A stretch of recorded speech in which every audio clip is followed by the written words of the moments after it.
Ratan news ડિજિટલમાં આપનું સ્વાગત છે। અમદાવાદમાં ફટાકડાની ફેક્ટરીમાં મોટો બ્લાસ્ટ થયો, જ્યારે જે બ્લાસ્ટ દરમિયાન 10 લોકોના મોત થયા। ખૂબ જ દુઃખદ ઘટના કહેવાય, જેની અંદર જે ફેક્ટરીમાં બ્લાસ્ટ થયો ત્યારે આજુબાજુ 1 કિલોમીટર સુધી અવાજ આવ્યો। હવે બાજુમાં એક જલધારા નામની એક ફાઉન્ડ્રી છે, ત્યાંથી એક બાબુભાઈ પટેલ પોતાની ઓફિસમાં હતા, તે ઓફિસના કાચ પણ તોડી નાખ્યા। જ્યારે અવાજની એટલી તીવ્ર ગતિ હતી કે જ્યારે બાબુભાઈ પટેલ જે બહાર આવે છે તેમની ઓફિસ હતી, તો તેને એવું લાગે છે કે વીજળીનો કડાકો થયો હશે, પણ બહાર જતાની સાથે જ તે ફટાકડાની ફેક્ટરીમાં જે બ્લાસ્ટ થયો હતો ત્યાંથી 3 લોકો સળગતા સળગતા બહાર આવતા બાબુભાઈ પટેલને નજરે જોવા મળ્યું। ત્યારે આ એક ખૂબ જ હૃદય કંપાવનારી ઘટના છે। હવે આ ઘટના દરમિયાન 10 લોકોના જેના મોત થયા છે તે ખરેખર દુઃખદ ઘટના કહેવાય। અને આ જે ફેક્ટરીમાં બ્લાસ્ટ થયો ત્યારે માનવામાં આવે છે કે જ્યારે કોઈ વિસ્ફોટક વસ્તુઓની ત્યાં બનાવટ ચાલુ હતી, અને જેમાં એફએસએલ રિપોર્ટ દરમિયાન તો એવું પણ અત્યારે બહાર આવ્યું છે કે જરૂર કરતા વધારે કેમિકલનો જથ્થો પણ ત્યાં રાખેલો છે।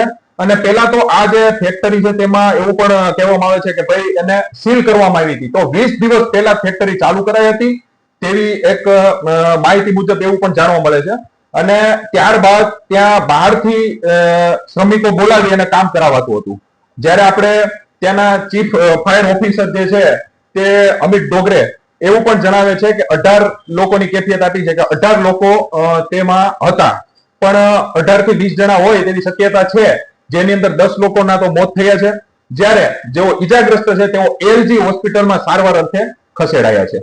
તો આ એક હૃદય કંપાવનાર જે ઘટના બની તેની અંદર હાલ જ્યારે આ વિસ્ફોટ થયો હતો ત્યારે બાજુમાં જ એક આરએફ નો એક કેમ્પ હતો, ત્યાંના જવાનો પણ ત્યાં સ્થળ ઉપર આવ્યા હતા, એમ્બ્યુલન્સ અને ઉચ્ચ અધિકારીઓ અને ફાયરની ટીમ પણ ત્યાં પહોંચી ગઈ હતી।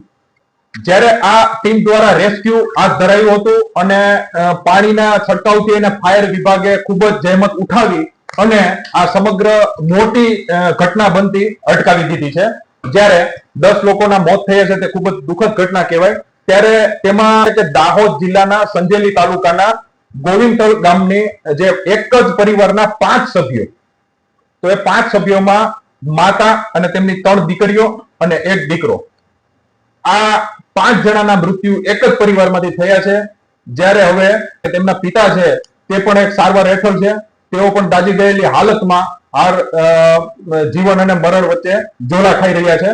તો આ એક ખૂબ જ હૃદય કંપાવનાર ઘટના મેં તમને કીધું એમ છે, કારણ કે એક જ પરિવારના 5 સભ્યો જે તેમના ગામ પોતાના વતનમાં જ્યારે તેમનો આ મૃતદેહ સોંપવામાં આવ્યો ત્યારે આખું ગામ હિપકે ચડ્યું હતું। તો હવે આમાં મારું કહેવાનું એવું છે કે સરકાર તંત્ર જ્યારે આવી ઘટના બને છે ત્યારે જ કેમ સફાળું જાગે છે। તમે જુઓ તો આ ઘટના જ્યારે બની ત્યારે એકદમ તંત્ર સફાળું જાગી અને અમદાવાદ અને ગ્રામ્ય વિસ્તારોમાં 150 જગ્યાએ ચેકિંગ હાથ ધરવામાં આવ્યું, જ્યારે તેમાંથી 40 થી વધુ ગોડાઉનો અને દુકાનોમાં ગેરકાયદેસર રીતે જે આવી ફટાકડાની કોઈ પણ વિસ્ફોટક જેવા દ્રવ્યોની જે ગોડાઉન અને દુકાનો હોય તેમાં સીલ મારી દેવામાં આવ્યા। તો અત્યાર સુધી તંત્ર શું કરતું હતું, જેની સામે હાલમાં ગુજરાત રાજ્ય સરકારે પણ એક જાહેરાત કરી છે કે ભાઈ જે મૃતકો છે તેમને 4 લાખ રૂપિયા અને જે ઈજાગ્રસ્ત છે, કારણ કે ઘણા દાઝી ગયેલા હજી પણ હોસ્પિટલમાં સારવાર હેઠળ છે, તો તેમના માટે 50,000ની સહાય કરી છે। જ્યારે કેન્દ્ર સરકારે મૃતકને 2 લાખ રૂપિયા અને ઈજાગ્રસ્તોને 50,000ની જાહેરાત કરી છે। તો આ કેન્દ્ર જ્યારે સફાળું જાગે છે તો આ પહેલા કેમ પાણી પહેલા પાળ કેમ નથી બાંધતા? તો જ્યારે આ ફેક્ટરીનું લાયસન્સ માર્ચ મહિનામાં પૂરું થઈ ગયું હોય તેવી માહિતી મળે છે, તો આ કોની હેઠળ આ ફેક્ટરી ચાલતી હતી અને કોની દયાથી ચાલતી હતી? તો ઘણા બધા સવાલો છે, કારણ કે પાણી પહેલા પાળ બાંધવી જોઈએ। જ્યારે વિસ્ફોટ થયો તે પહેલા જો ચેકિંગ હાથ ધરવામાં આવ્યું હોત અને ફાયર વિભાગે હાલ 150 થી વધુ જે ચેકિંગો કર્યા છે તે કદાચ પહેલા કર્યા હોત તો આ ઘટના ન બની હોત। અને આ ફેક્ટરીમાં એફએસએલ ના રિપોર્ટ દરમિયાન તો એવું પણ હાલ બહાર આવ્યું છે કે ભાઈ જરૂર કરતા વધુ કેમિકલનો જથ્થો પણ ત્યાં રખાયો હતો।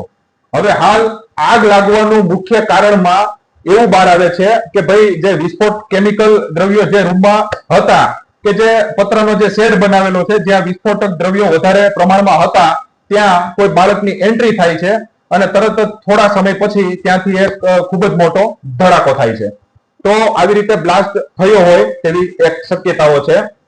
આ ફેક્ટરીના સંચાલક આરોપી મેહુલ ડોડિયા, તેની માતા રમીલાબેન અને તેના ભાગીદાર સાદિક સૈયદને અત્યારે રામોદ પોલીસે ધરપકડ કરી છે અને કોર્ટે 7 દિવસના રિમાન્ડ મંજૂર કર્યા છે.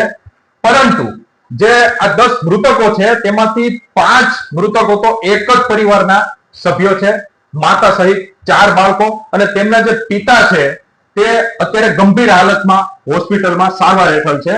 તો આજે રાજ્ય સરકાર અને કેન્દ્ર સરકાર આર્થિક સહાય એમને પૂરી પાડી શકશે, પણ તેમના પરિવારની ખોટ ક્યારે પૂરી નહીં કરી શકે.